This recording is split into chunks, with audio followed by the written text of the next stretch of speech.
بچوں کا رمضان، بچوں کا رمضان۔ آج کی نیکی ہے درود پاک پڑھنا۔ آئیے بڑھتے ہیں آج کی نیکی کی طرف۔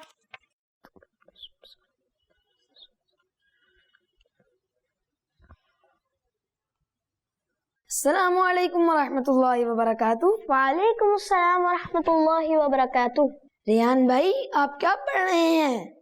میں درود پاک پڑھ رہا ہوں۔ ریان بھائی مجھے بھی درود پاک کے بارے میں کچھ بتائیں۔ درود پاک پڑھنا ایک بہت پیاری نیکی ہے اور درود پاک پڑھنے والا بروز قیامت اللہ پاک کے آخری نبی محمد عربی صلی اللہ تعالی علیہ وآلہ وسلم کے بہت قریب ہوگا۔ درود پاک پڑھنے سے اللہ پاک کی طرف سے رحمتیں نازل ہوتی ہیں، گناہ معاف ہوتے ہیں اور بھی بے شمار برکتیں ہیں۔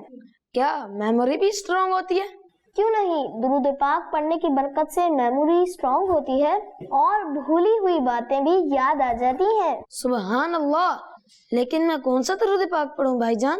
آپ صلی اللہ تعالی علیہ وآلہ وسلم پڑھ سکتے ہیں، یہ تو بہت چھوٹا ہے۔ لیکن اس پر ملنے والا ثواب تو بہت بڑا ہے نا بھائی۔ ٹھیک ہے بھائی جان، آج سے میں زیادہ سے زیادہ درود پاک پڑھوں گا انشاءاللہ الکریم۔